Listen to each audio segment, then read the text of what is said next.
सभी को प्रणाम। पूज्य बाबूजी महाराज के 125वें जन्मोत्सव समारोह पर दाजी द्वारा दिया गया संदेश 30 अप्रैल 2024। शरणागति। प्रिय मित्रों,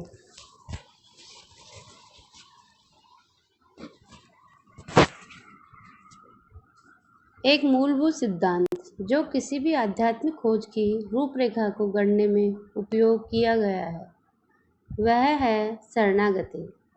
विकसित करना यानी समर्पण और विश्वास की एक गहन अवस्था, यही वह सर्वोत्कृष्ट सार तत्व है, एक अनमोल सत्व जो ज्ञानोदय और आंतरिक शांति के उदात्त क्षेत्र की ओर हमारा मार्गदर्शन करता है।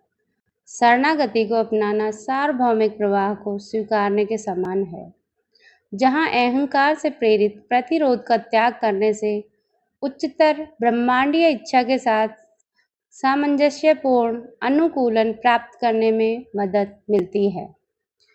किसी भी स्थिति को निष्क्रिय रूप से स्वीकारने के विपरीत आध्यात्मिक शरणागति दैवीय कार्य में एक सक्रिय संलग्नता है। यह उन पारलौकिक सच्चाइयों के साथ अनुकूलित होना है जो हमारे अस्तित्व को नया आधार देती है। इसी पवित्र शरणागति में साधक को वास्तविक शक्ति और एक अविचल प्रशांति मिलती है, जो उसके अस्तित्व के सभी पहलुओं में व्याप्त हो जाती है। पूज्य बाबूजी महाराज के इस 125वें जन्मोत्सव के समारोह के लिए मैं आशा करता हूं कि हम सभी एक ऐसी शरणागति की अवस्था के लिए सकारात्मक तड़प विकसित करेंगे, जिसका अनुवाद मोटे तौर पर समर्पण के रूप में किया जाता है। समर्पण हमेशा ही आसान नहीं होता, अक्सर हम इसका प्रतिरोध करते हैं। हो सकता है कि हम अपनी आध्यात्मिक यात्रा में इसके सैद्धांतिक महत्व को समझते हों, लेकिन व्यवहारिक तौर पर हम इसका प्रतिरोध करते हैं जब हमारे सामने दूसरे इंसान के प्रति समर्पण करने, प्रार्थी भाव से झुक जाने और अपनी प्रवृत्तियों एवं मान्यताओं को त्यागने का अवसर आता है। तब हम आंतरिक रूप से संघर्ष करते हैं। ऐसा क्यों है? जब हम जानते हैं कि अपने आध्यात्मिक लक्ष्य तक पहुंचने के लिए समर्पण आवश्यक है, तो प्रतिरोध किस कारण से होता है? वास्तव में यह बात समझने योग्य है। समर्पण न सिर्फ हमारी स्वतंत्रता और स्वतंत्र इच्छा शक्ति के लिए एक कथित खतरा है, बल्कि यह हमारे सबसे महत्वपूर्ण अंश के अस्तित्व में होने के लिए भी एक खतरा है। वह अंश हमारी पहचान की भावना है, यानी हमारा अहम खुद को विभिन्न गुणों, विशेषताओं और ऐसे व्यक्तिगत लक्षणों से जोड़ लेता है जो वक्त के साथ दृढ़ होकर हमारे सूक्ष्म शरीरों में ग्रंथियां बनाने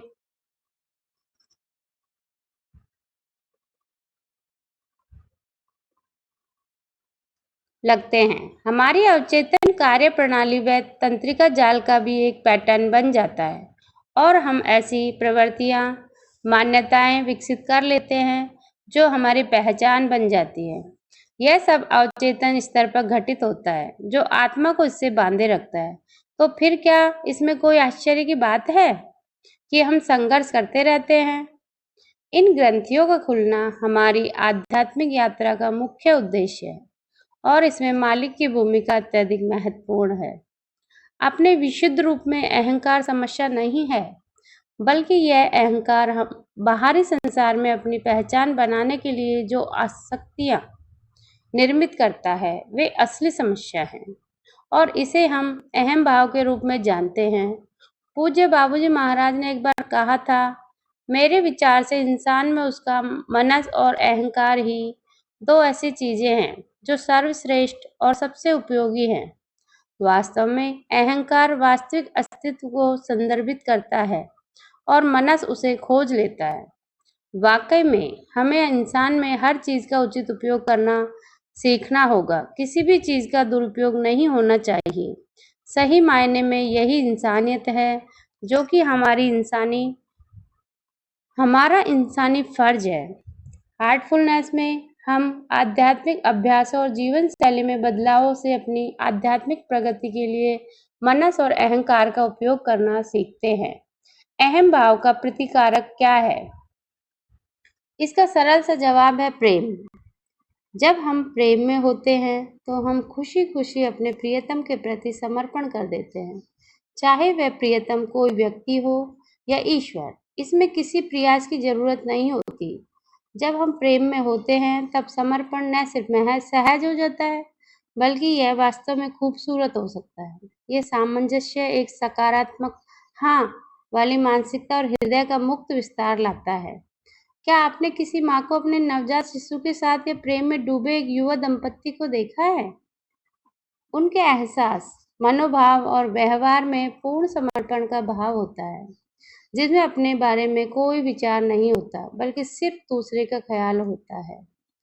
यह उन संस्कृत शब्दों को समझने में भी मदद करता है जिन्हें अंग्रेजी में सरेंडर शब्द के रूप में अनुवादित किया जाता है। एक है समर्पणम, जिसका मतलब है समर्पण या सर्वोच्च भेंट। हम जिनसे प्रेम करते हैं उनके प्रति कौन समर्पित नहीं होता? कौन खुद को अपने प्रियतम के प्रति पूरी तरह से समर्पित नहीं करेगा? एक अन्य शब्द है प्रणिधान, जो ईश्वर के साथ मिलकर ईश्वर प्रणिधान बन जाता है, यानी सर्वव्यापी ईश्वर के प्रति समर्पण। इसमें आपका केंद्र बिंदु ईश्वर है, जिनके प्रति समर्पण किया गया है। यह अत्यंत विनम्रता और निश्चल आश्चर्य की अवस्था है। एक अन्य शब्द है शरणागति, चिंता मुक्त, अति संवेदनशीलता की वह अवस्था जो हमें यह एहसास कराती है कि हम आश्रय ले रहे हैं, हमारे बहुत ही प्यारे प्रियतम द्वारा हमें संभाला जा रहा है और सुरक्षित रखा जा रहा है। शरणागति में प्रेम मौजूद होता है, लेकिन प्रेम करने का विचार अनुपस्थित होता है। आदर का भाव होता है, लेकिन आदर करने का विचार अनुपस्थित होता है। कृतज्ञता का भाव होता है, लेकिन कृतज्ञ होने का भाव अनुपस्थित होता है। और यहाँ तक कि शरणागति का ख्याल भी गायब हो जाता है। वहाँ इनमें से किसी भी भाव को महसूस करने के लिए कोई मैं मौजूद नहीं होता, क्योंकि हमारा अहंकार अपने विशुद्ध स्वरूप में अत्यंत सूक्ष्म बन चुका होता है।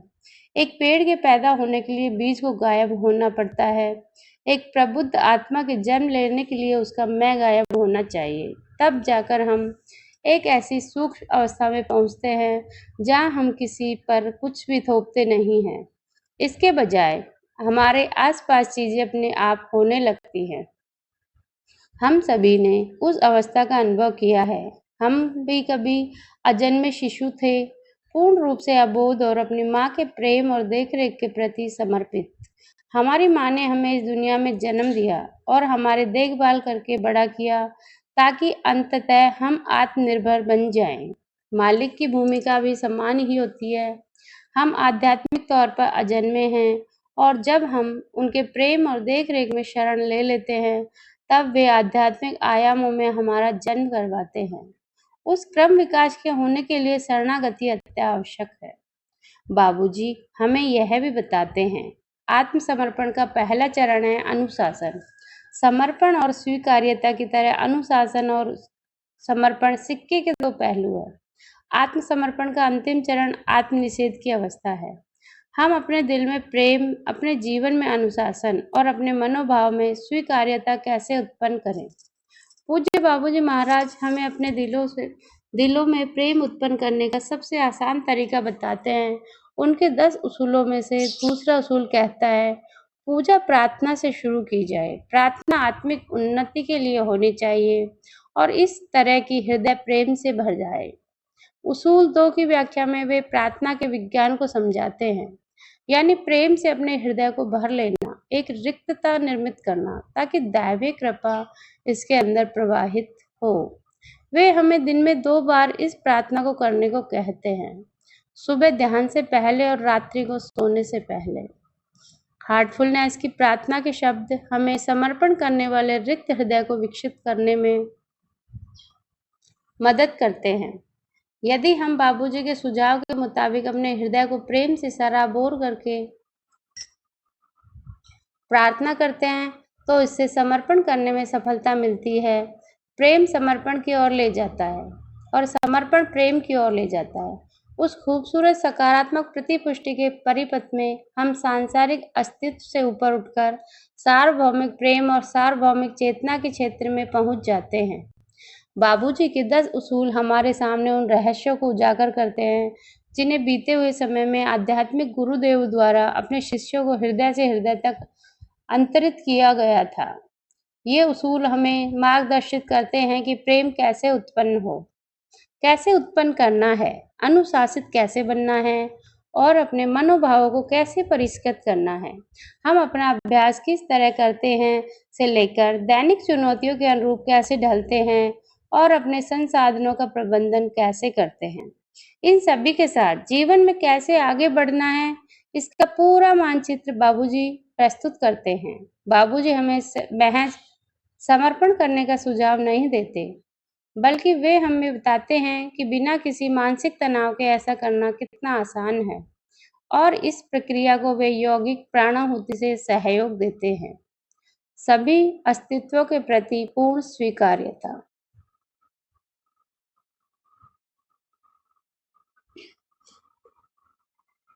बाबूजी यह भी कहते हैं कि मालिक की मंशा के प्रति समर्पित होने की इच्छा रखना महज समर्पण की शुरुआत भर है। इसके आगे बहुत कुछ है। एक प्रबुद्ध आत्मा के लिए समर्पण सभी अस्तित्वों के प्रति पूर्ण स्वीकार्यता रखना है। इस वर्णक्रम के दूसरे छोर पर एक अज्ञानी आत्मा के लिए हमेशा ही अक्कड़पन से युक्त कुछ बेचैनी होती है। कई चुनौतियां सामने आती है, साथ ही अन्याय, पीड़ाएं और भावनात्मक बाधाएं भी आती हैं। अक्सर यह रवैया अपनाया जाता है कि मैं जानता हूँ, मैं सही हूँ और मेरी स्थिति प्रबल होनी चाहिए, या उस इंसान ने मुझे धोखा क्यों दिया, वह कितना निर्दयी है। क्या समर्पण हमें असुरक्षित महसूस करवाता है? हाँ। क्या यह हमें अपने सुविधा क्षेत्र से बाहर लाता है? हाँ। लेकिन फिर अहंकार भी तो ऐसी ही चुनौतियों को हमारे सामने रखता है, जो हमें अपने सुविधा क्षेत्र से बाहर लाती है। क्या अहंकार के दायरे में रहकर रहना बेहतर है? नहीं, हम महज इसके आदी हो चुके हैं। किसी तरह से हमें अपनी मान्यताएं और मनोभाव उचित लगते हैं। हमारी आध्यात्मिक यात्रा की विकासात्मक प्रकृति है उन सभी को हटाना। पहले हृदय क्षेत्र के 5 चक्रों से, फिर मनस क्षेत्र में क्रमबद्ध रूप से आने वाले हर एक चक्र से जैसे जैसे अशुद्धि और जटिलताओं की परतें थोड़ा थोड़ा करके हटती जाती हैं, वैसे वैसे हमारी यात्रा के साथ साथ आंतरिक रूप से शरणागति विकसित होती जाती है। इसमें साहस की जरूरत पड़ती है। यह गुण चक्र 4 पर मजबूत होता है, इसलिए एक चक्र 4 के जागृत होने पर स्वीकारना, समर्पण करना, विनम्र और महत्वहीन बनना आसान हो जाता है। शुक्र है हम मनस क्षेत्र के माध्यम से अपनी यात्रा जारी रखें, उससे पहले ही ऐसा हो जाता है, जहाँ हमारे अहंकार द्वारा एकत्रित की गई हर आसक्ति के साथ अहंकार के व्रत एक के बाद एक हमारे सामने आते हैं। लेकिन चक्र 9 के महत्वपूर्ण मोड़ पर पहुंचने के बाद ही हम शरणागति के वास्तविक विकास को देख पाते हैं। यहाँ हम मालिक पर पूर्ण निर्भरता विकसित कर लेते हैं और फिर न इस लोक की किसी भी चीज की चाह रह जाती है, न ही अगले लोक की। अब यह मालिक की जिम्मेदारी बन जाती है कि वे दृढ़तापूर्वक प्रयास करें और हमें आगे ले जाएं। जैसे जैसे हम मनस क्षेत्र में आगे यात्रा करते जाते हैं, अहंकार का बोझ धीरे धीरे खत्म होने लग जाता है। इसके कारण हम उच्चतर से उच्चतर आयामों में जाने के लिए मुक्त हो जाते हैं, जिससे हमारी चेतना का असीम विस्तार होता है। जो ऊर्जा संकुचित और दबी हुई थी, अब वह व्यक्त होती है। इसलिए हम खुद के साथ पूर्ण शांति महसूस करते हैं और हमें भीतर परमानंद की अनुभूति होती है। फिर भी थोड़ा थोड़ा करके विदित हो रही इस विकासशील यात्रा के कारण भी कभी कभार हम समर्पण की प्रक्रिया में असहज महसूस करते हैं। जैसे जैसे मालिक ग्रंथियों को ढीला करते जाते हैं, वैसे वैसे हर चक्र और उपबिंदु पर एक के बाद एक अहंकार की आसक्तियां मिटती जाती हैं। इस प्रक्रिया के माध्यम से हम में समर्पण का भाव आता है, न कि हमारे द्वारा समर्पण किया जाता है। और इस बात की स्पष्टता के साथ हमेशा ही कुछ स्तर का संघर्ष रहेगा। जो मायने रखता है वह यह कि ऐसे संघर्ष का हम किस तरह से प्रत्युत्तर देते हैं। क्या हम इसे अपनी भलाई के लिए एक कड़वी दवा की तरह स्वीकार करते हैं या हम प्रतिक्रिया देते हैं? इसके अतिरिक्त यात्रा में आने वाले विभिन्न चरण उन चीज़ों को छोड़ देने से संबंधित है जो ध्यान के दौरान होती है। एक ही समय पर किसी अवस्था को प्राप्त करना और उसके परे चले जाना, वरना किसी भी अवस्था पर ज़रूरत से ज़्यादा समय बिताने से हम अपनी यात्रा को देरी से पूरी करेंगे। अपने भीतर जाना ही शरणागत होने का एकमात्र तरीका है। यह एक आंतरिक मनोभाव है। स्वीकार्यता यानी संपूर्ण अस्तित्व के प्रति समर्पण करना।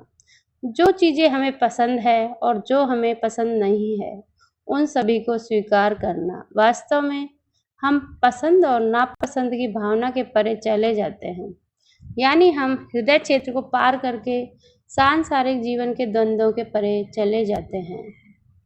मनस क्षेत्र, हृदय क्षेत्र, मणिपुर, स्वादिष्ठान, मूलाधार।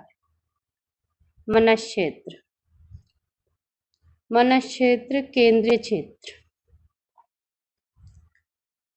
हम संयमी, निष्पक्ष, संतुलित और भीतर से स्थिर बन जाते हैं। सिर्फ तभी जाकर हमारे फैसले वाकई में सटीक हो सकते हैं। अब स्वीकार्यता और शरणागति की कोई चयनशील प्रक्रिया नहीं होती। इसलिए शरणागति एक सक्षम गुरु के मार्गदर्शन के तहत आध्यात्मिक क्षेत्र में किए गए हमारे प्रयासों का परिणाम है, न कि व्यक्तिगत या सामूहिक प्रयास। अहम भाव संकुचन की ओर ले जाता है, जबकि क्रम विकास विस्तार की ओर ले जाता है, जिसमें अहंकार की आसक्तियां दूर हो जाती है और संकुचन विस्तार के बीच में खेल होता है।